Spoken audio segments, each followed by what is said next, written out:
प्रकार से अपन निकाल सकते हैं। जैसे कि हम बात करते हैं कि जब भी आपके पास कोई भी सदिश दिया गया हो, क्या दिया गया, कोई भी आपके सदिश दिया गया हो, तो उसको अपन किस प्रकार से निकाल सकते हैं। सबसे पहले अपन कि मैं ए वेक्टर ले लेता हूँ, कोई भी मेरे पास क्या है, ये ए वेक्टर सदिश क्या है, तो इसका आपको मात्रक सदिश निकालना पड़ेगा। मात्रक सदिश क्या बोलता है कि अगर मैं इसको लेता हूँ कि 2i प्लस के 3j प्लस के,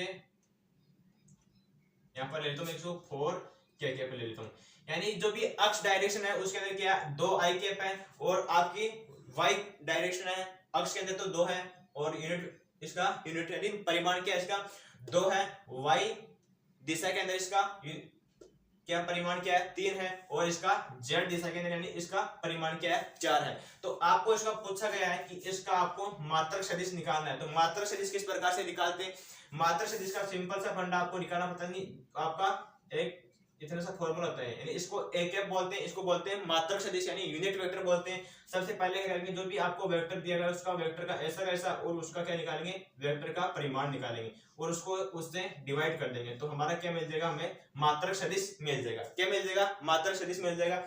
तो सबसे पहले आपको वेक्टर दिया गया है, इसको आपको कुछ नहीं करना है। सबसे पहले तो आपको ऊपर तो वेक्टर ऐसा कैसा करना है, और आपको क्या निकालना है, सबसे पहले इसका मोड निकालना है, इसका परिमाण निकालना है ए वेक्टर का। तो ए वेक्टर का परिमाण किस प्रकार से निकाल सकते हैं, यहाँ पर जो भी अक्ष डायरेक्शन में यानी अक्ष डायरेक्शन का जो भी कोएफिशिएंट होता है, यहाँ पर y डायरेक्शन का होता है, यहाँ पर क्या होता है z का होता है, यानी जो भी आपका i वाला होता है वो अक्ष दिशा में होता है, j वाला होता है वो आपकी y दिशा में होता है, और k वाला होता है वो z दिशा में होता है। किस दिशा में होता है, z दिशा में होता है। तो आपको क्या करना है, सबसे पहले इसका क्या करना पड़ेगा, आपको रूट ले लेना पड़ेगा, और जो भी आपकी यानी जो यहाँ पर कोएफिशिएंट दिए गए इनका वर्ग करके आपको जोड़ना पड़ेगा। तो सबसे पहले 2 का वर्ग करेंगे तो यहाँ पर क्या आ जाएगा 4 आ जाएगा, प्लस का क्या करेंगे 3 का वर्ग करेंगे तो यहाँ पर क्या आ जाएगा 9 आ जाएगा, प्लस का 4 का वर्ग करेंगे तो यहाँ पर क्या आ जाएगा 16 आ जाएगा। क्या आ जाएगा 16। तो यहाँ पर ये क्या मिल गया आपको 25 मिल गए, और यहाँ पर क्या हुआ 24, यहाँ पर कितने हो गए 29, यानी ए वेक्टर का परिमाण क्या आ गया आपके पास, रूट के अंदर 29 आ गया है। तो आपको क्या करना है कि जो भी ये सदिश है इसको आपको इस परिमाण से क्या करना है, डिवाइड करना है, तो आपका काम हो जाएगा। तो ये आपको ए कैप निकालना है। तो सबसे पहले जो भी ये सदिश दिया गया है कि 2i कैप प्लस के 3j कैप प्लस के 4 के कैप है, इसको डिवाइड करना है किससे, अंडर रूट 29 से डिवाइड करना है। तो ये आपको क्या मिल जाएगा, मात्रक सदिश क्या मिलेगा कि 2 बट्टे रूट के अंदर 29 i कैप मिलेगा, प्लस के 3 29 जे कैप, प्लस के यहाँ पर क्या मिल जाएगा कि 4 बट्टे 29 के कैप हो जाएगा। तो ये आपका हो गया ए मात्रक सदिश हो गया। तो इस प्रकार से मात्रक सदिश निकाल सकते हैं। कोई भी अगर आपके पास कोई भी सदिश दिए गए हो तो उसका सदिश का उसमें उसका परिमाण का अपन डिवाइड करते हैं तो हमारा क्या मिल जाएगा, उसका मात्रक सदिश मिल जाएगा। तो इसी प्रकार से हम बात करते हैं नेक्स्ट क्वेश्चन की। ये तो हमारा मात्रक सदिश इस प्रकार से निकाल सकते हैं। तो बात आती है कि अगर आपको पोजीशन वेक्टर निकालना होता है, क्या निकालना होता है, पोजीशन वेक्टर निकालना होता है, तो पोजीशन वेक्टर किस प्रकार से निकाल सकते हैं।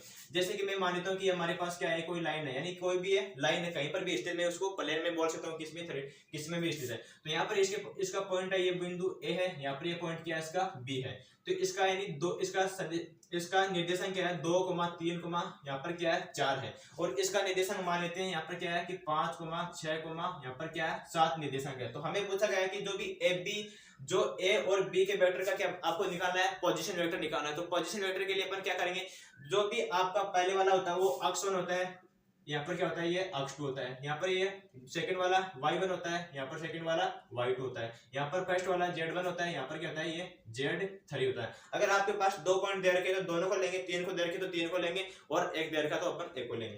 तो सबसे पहले इसका निकालेंगे हम स्थिति सदिश यानी पोजीशन वेक्टर निकालेंगे।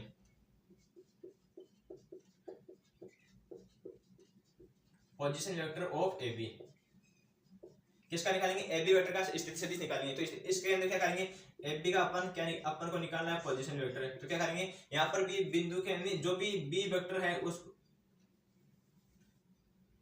जो भी आपके पास यानी जो भी यहाँ पर निर्देशांक दे रखे हैं उस वाले को आपको पहले वाले से माइनस कर देना है, यानी जो आपका फर्स्ट वाला है उसको 5 से अपन ये 2 माइनस करना है आपको। तो यहाँ पर आई आपको लगाना है आई कैप, यानी ये अक्ष वाला है तो ये आई दिशा के अंदर होगा, प्लस इसके अंदर करेंगे जो सेकंड वाला है 6, यहाँ पर इसको यानी वाई वाले से माइनस कर देंगे y1 से, तो यहाँ पर हो गया जे कैप। प्लस के क्या करेंगे, यहाँ पर 7 है तो इसको 4 से अपन माइनस कर देंगे, तो यहाँ पर हो गया 7 माइनस के 4, ये आपका के कैप हो गया। तो इसको अपन इस प्रकार से लिख सकते हैं, इसको मैं लिख सकता हूँ कि ए बी वेक्टर बराबर क्या आ गया मेरे पास, इसको 3 आई कैप प्लस के, अब आ गया 3 जे कैप प्लस के, यहाँ से क्या गया 3